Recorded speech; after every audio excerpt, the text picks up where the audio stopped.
Ay guys, baklas ulit, no? Kanina, kinalikot ko na tong tone control, no? Dito sa mga volume control niya. Okay naman siya, eh. Ito ang inano ko, no? Yung aking ginamit na contact cleaner. Nisa-isa ko na lang yung ano, yung mga potentiometer.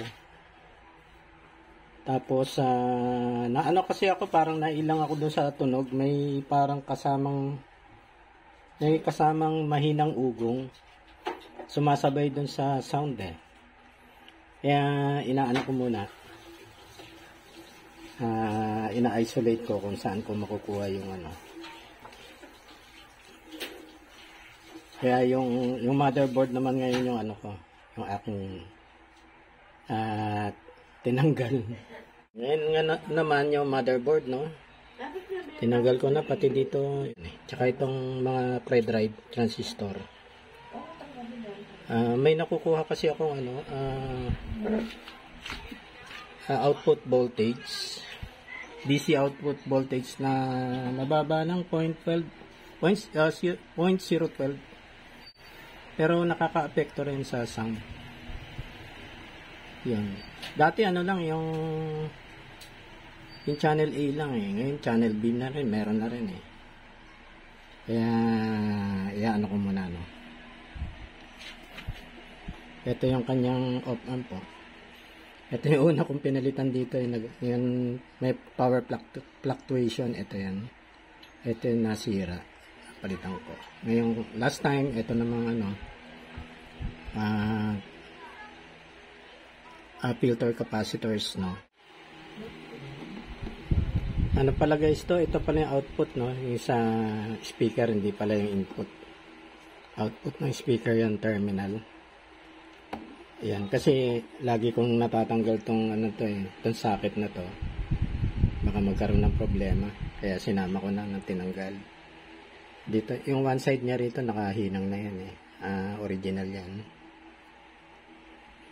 Tapos ito, meron akong speaker terminal din dito. Ito yung ano, surround itong dalawa, left and right. Ito yung center, may center kasi ito, eh. Yan, at titignan ko muna, no? Yung binili ko kasing mga transistor, ito yan, andito nakalagay yan, eh. Yan. So 20 pieces naman each yun. Palitan ko na lang kaya lahat. Tinusok ko sa styro para madali siyang tesen, ano? Para madali na siyang tesen. Ngayon, unahin ko muna itong capacitor, no? Yung capacitor, ito yan, no? Yung 100 microfarad, medyo mababa na, eh. Mababa na siya.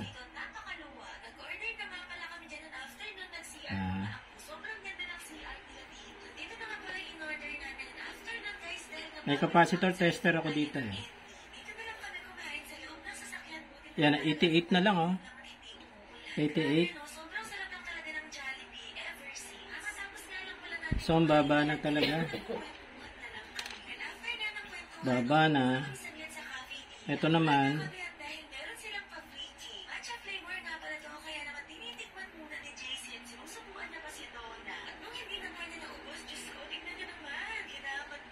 Ito namang isa.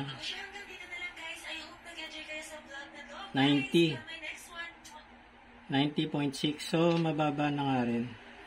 Dito sa bago, sa ipapalit ko, para mas, ano, no, mas compact tong bago. Ang liit, oh. Ang liit ng bago, eh. Kalahati lang ng ano, eh. Kalahati lang ng original, eh. Ito. Pero yung ano niya, reading niya, parehas, ano, 25 volts dito. Sa original, 25 volts din. Tapos, ang capacitance niya, saan ba yung capacitance niya? Ito pa, negative to, no? Negative.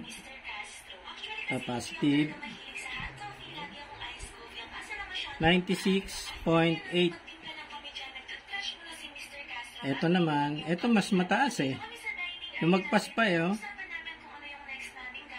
107, 100.8. So, ito na kukunin ko, no? Itong 100. Maghahanap pa ako ng doon sa bago kung baka may sakto lang o lagpas o mas mataas pa yung value, yung capacitance. Ito, kumuha ulit ako ng ilan, no? 102, 101. 101. 101. 102, no? Okay to. Itong isa 101. So itong dalawa na lang kukunin ko. Tignan ko muna kung merong ano, no? Short.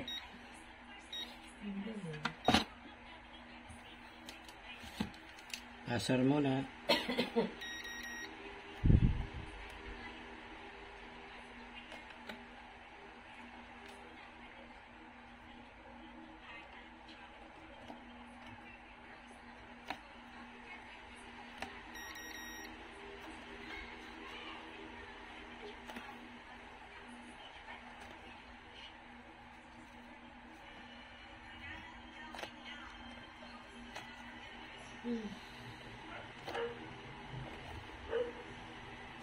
Okay.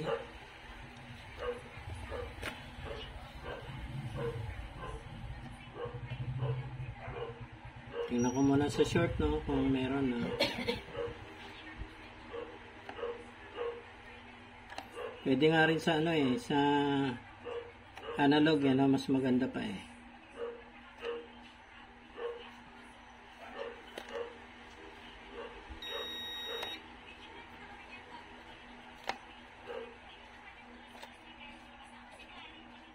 Okay, wala short. 5551 and NPN yun 5551, PNP naman yung 5401. Okay, so ang inaano ko ngayon is 5401. 5401. So mangyayari niyan yung gitna. Base yung gitna. So, yun yung magiging reference yung gitna, no?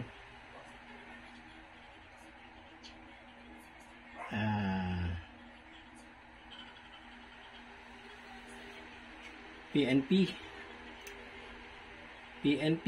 So, yung common prod niya dito sa may gitna. Yan. 714.719.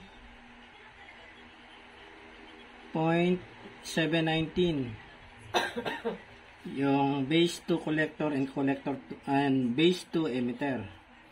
Dapat pag binaliktad walang reading. Walang reading. Tama, okay. So yung collector to emitter dapat wala ring ano yan, reading. So, baliktad din natin. Good. Oil. Yan. Wala. Good. Yan man. May tingin na ilalabas ko ng parang yun na yun. Dawa sa kawan. May 17. 17. Diba? Tapos sa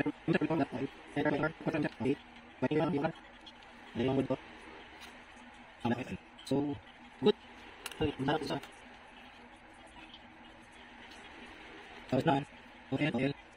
Okay. Second. And please, point. Ito naman ako dito sa 5551-2N. Pares no, emitter base collector. Pero ano to, NPN naman. So magiging reference nyo dito sa gitna rin, pero ano yung red muna nandito. Red test prod. So, same process. Titilt nyo ng konti itong gitna. Yan. Tapos, ipitin nyo nung isa. Kung marunong kayo mag-chopstick, madali lang, no? Yung isang method. Pero ako hindi. Ano ako sa chopstick eh. Yan. 0.722, 0.725. So, okay. Emitter collector. Emitter collector.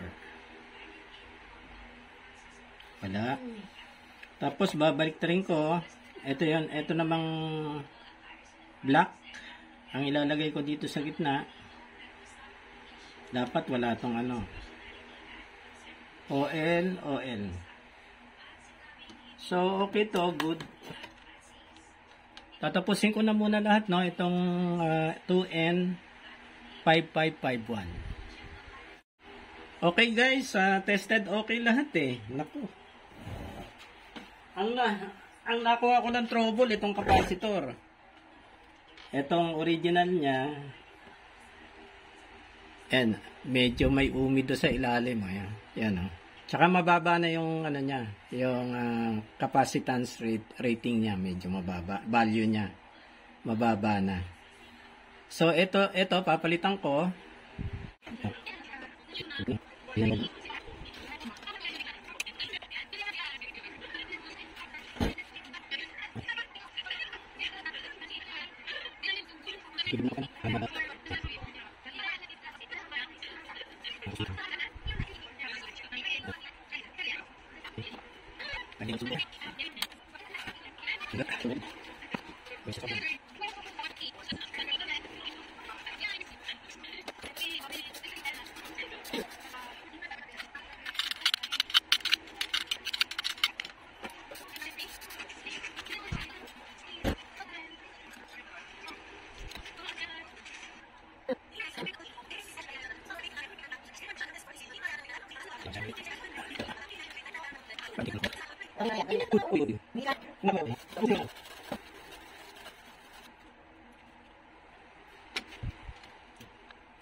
Okay, babasahan ko siya guys, no? Kung nakatulong sa nakabawas dun sa ano, sa output voltage, DC out, kung nabawasan, no? So ayan, buksan ko muna. Hindi kasi nakita kanina, no?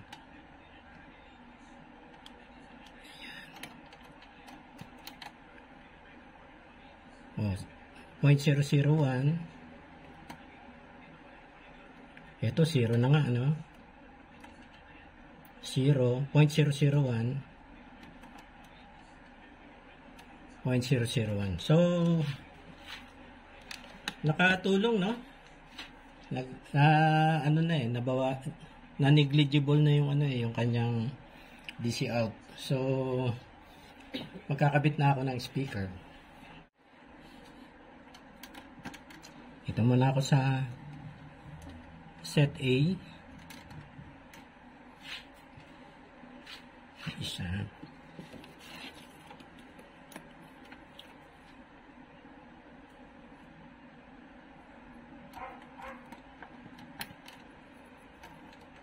Yan. Bali, ang gagamitin ko muna, flash drive na.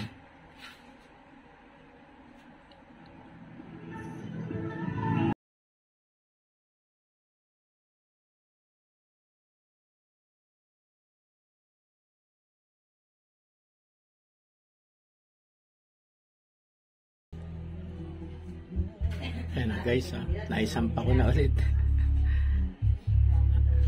Yun yung relos ko, ilalagay ko na lang sa gitna.